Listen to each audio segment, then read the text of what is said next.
বৌমা শাশুড়ির এই ঝগড়ার প্রধান কারণ হচ্ছে জেনারেশন গ্যাপ, ঠিক কিনা? শাশুড়ি এক জেনারেশনের আর বৌমা আরেক জেনারেশনের। শাশুড়ি ভাবে একরকম, বৌমা ভাবে আরেক রকম। শাশুড়ি চায় বউর উপর খবরদারি করতে, বউ চায় শাশুড়ির উপর খবরদারি করতে। এই ডমিনেটিং এর কারণে কিলাকিলি আছে না নাই?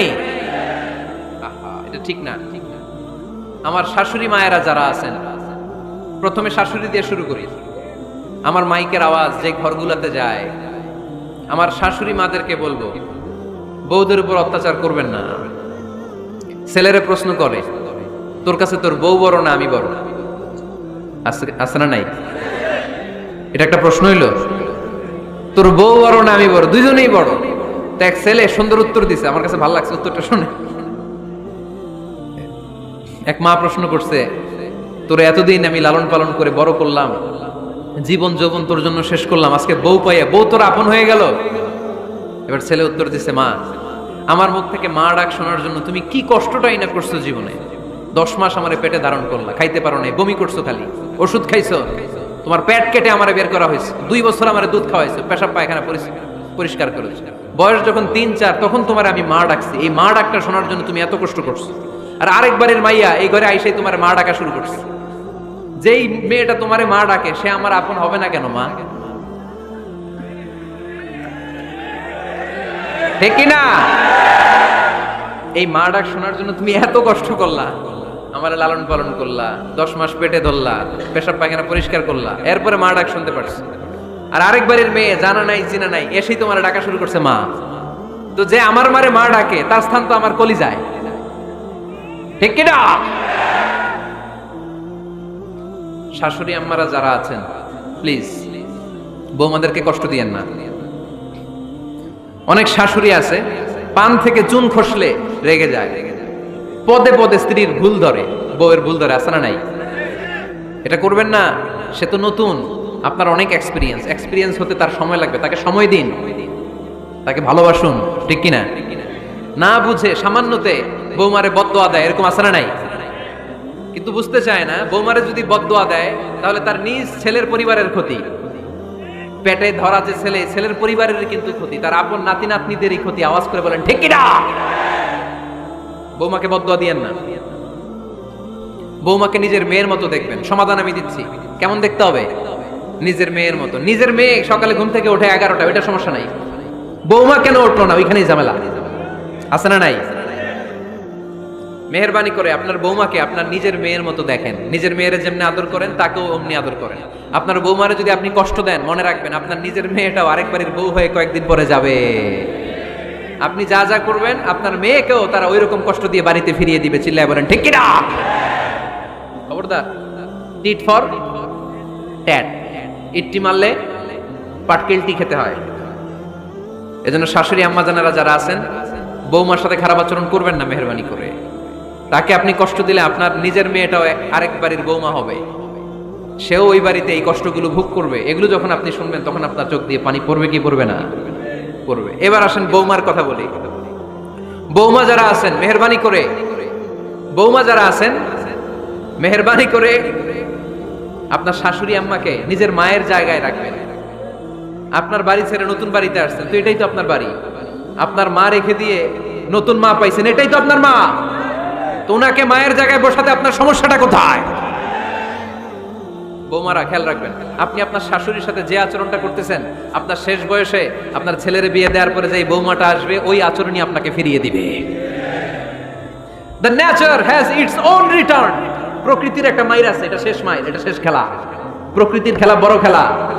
আপনি আপনার শাশুড়ির সাথে যে আচরণ করবেন, আপনার শেষ বয়সে আপনি একদিন শাশুড়ি হবেন, এটা মাথায় রাখবেন।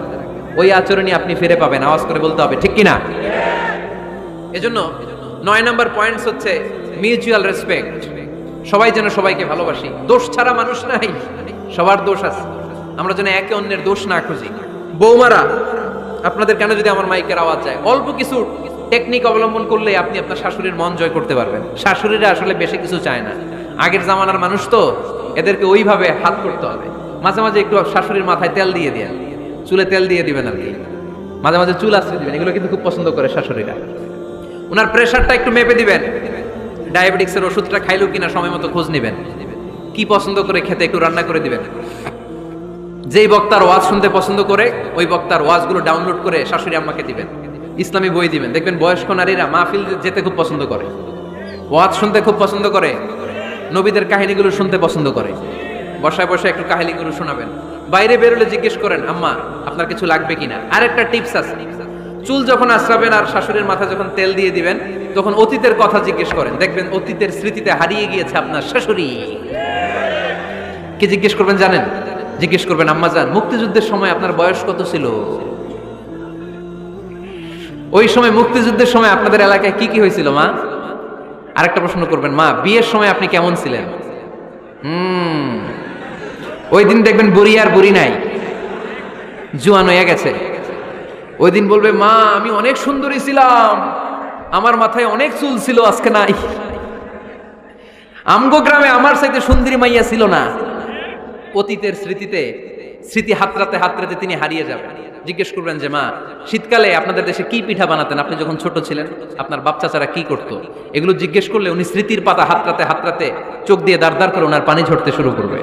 আপনার জায়গায় ওনার হৃদয়ের মনি কোঠায় এমন জায়গায় পৌঁছবে আপনার ছাড়া উনি কিছুই বুঝবে না। বৌমারা, এই অল্প কিছু টিপস অবলম্বন করে আপনারা আপনাদের শাশুড়ির মনকে জয় করতে পারেন। শাশুড়ি বৌমার দ্বন্দ্ব আমরা চাই না। আমরা চাই শাশুড়ি বৌমাকে নিজের মেয়ের মতো জানো, আর বৌমা শাশুড়িকে আপন মায়ের মতো ভালোবাসুক, ঠিক কিনা? এই মিউচুয়াল রেসপেক্টই পারে শাশুড়ি বৌমার দ্বন্দ্বকে দূর করতে আর ঘরটারে শান্তি টুকরা বানাতে। আওয়াজ করে বলেন ঠিক কিনা? কয়টা গেল? আর আছে কয়টা? দোয়া করবেন একে অপরের জন্য। দোয়া সাইয়েদনা ইব্রাহিম ফ্যামিলির জন্য দোয়া করতেন, রব্বি জাআলনি মুকিমাস সালাতি ওয়া মিন যুররিয়াতি রব্বানা ওয়া তাকাব্বাল দুআ। ও আল্লাহ, আপনি আমার নামাজ কায়েমকারী বানান, আমার কলিজার টুকরা সন্তান ইসমাইলকেও নামাজ কায়েমকারী বানান। আমার দোয়াটা আপনার দরবারে আপনি কবুল করে নেন। সুবহানাল্লাহ পড়েন। রব্বানা إني أسكنت من ذريتي بواد غير ذي زرع عند بيتك المحرم। ও আল্লাহ, আমার সন্তান সন্ততি আমার ফ্যামিলিকে ধুধুমরু প্রান্তর এই উপত্যকার মধ্যে তোমার কাবা ঘরের সামনে রেখে গেলাম, তাদেরকে তুমি নামাজ কায়েমকারী বানিয়ে দিও। গোটা বিশ্বের সব মানুষের অন্তর আমার ফ্যামিলির দিকে আল্লাহ তুমি ঝুঁকিয়ে দিও। ওয়ারযুকহুম মিনাস সামারাত, ফলমূল দিয়ে আল্লাহ তুমি তাদেরকে রিজিকের ব্যবস্থা করে দিও। তার মানে সব নবীরা তাদের পরিবারের সদস্যদের জন্য দোয়া করতেন কি করতেন না?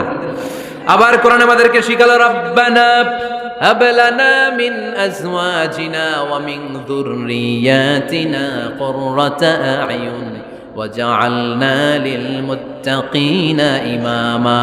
ও আল্লাহ, এমন নেককার সন্তান, এমন নেককার স্ত্রী আপনি আমাকে দান করেন যাদের দিকে তাকালে আমার চোখ দুইটা ঠান্ডা হয়ে যায়। চক্ষু শীতলকারী স্ত্রী দেন। বিয়ে যাদের হয় নাই, ইয়াং ছেলেরা এই দোয়াটা করবা। বিয়ের জন্য দোয়ার দরকার আছে না নাই? প্রতিদিন এই দোয়া করবা, আল্লাহ এমন স্ত্রী দেন, এমন জীবন সঙ্গিনী আপনি আমাকে দেন, এমন লাইফ পার্টনার দেন যার দিকে তাকালে আমার চোখ জুড়িয়ে যায়। এমন সন্তান আল্লাহ আপনি আমার ফ্যামিলিতে দেন যাদের দিকে তাকালে আমার চোখ দুইটা ঠান্ডা হয়ে যায়। নেককার সন্তান, নেককার স্ত্রী আল্লাহর কাছে দোয়া করে চেয়ে নিতে হয়। তাহলে ফ্যামিলি মেম্বার একে অপরের জন্য দোয়ার দরকার আছে না নাই? বাবা দোয়া করবে ছেলের জন্য, ছেলে করবে বাবার জন্য, মা দোয়া করবে মেয়ের জন্য, মেয়ে করবে মায়ের জন্য, ভাই করবে বোনের জন্য, বোন করবে ভাইয়ের জন্য। দোয়ার দরকার আছে না নাই? দোয়া করবেন সবাই সবার জন্য। এই যে কোরআনের বঙ্গানুবাদ পাওয়া যায় না এখন, কথা বলেন। স্মার্টফোন আছে কার কার দেখি?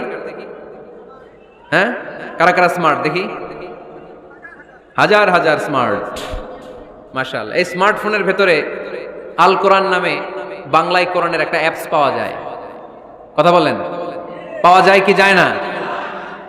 আজকে থেকে এই অ্যাপসটা ডাউনলোড করে প্রতিদিন এক আয়াত, দুই আয়াত, তিন আয়াত করে পড়া শুরু করে দেন। বাঁচতে হলে পড়তে হবে, বাঁচতে হলে জানতে হবে, ঠিক কিনা? এই স্লোগান আমাদেরকে শিখায়। এই স্লোগান তো আল্লাহ, এই স্লোগান দিয়েই তো আল্লাহ কোরআন শুরু করছে, ইকরা বিসমি রাব্বিকাল্লাযী খালাক। বাঁচতে হলে জানতে হবে, বাঁচতে হলে পড়তে হবে, পড়ার কোনো বিকল্প নাই। আওয়াজ করে বলেন ঠিক কিনা? সুজানগরের রায়েরা, মোবাইলের অ্যাপসের ভিতরে আমরা কোরআন রাখতে রাজি আছি তো সবাই? হাদিসের অ্যাপস ডাউনলোড করতে রাজি আছি তো? বাস রাজি আছি, ডাউনলোড করে রাইখা দেব, আর কেউ পড়বো না নাকি? হ্যাঁ, প্রতিদিন একটা আয়াত হলেও যেন আমরা পড়ি। আল্লাহ যা বলা দরকার সব বলে দিয়ে গেছে, নতুন করে আর কিছু বলবে না। আমরা যেন পড়াশোনা করি, আমরা যেন একটা পাঠাগার বানাই। আবারও কখনো আসার সুযোগ হলে আমি জিজ্ঞেস করবো, যদি আমার মনে থাকে, যে আপনাদের পাঠাগার আছে কার কার ঘরে। সেদিন সবার হাত তুলতে হবে, এমনি পারা যাবে তো?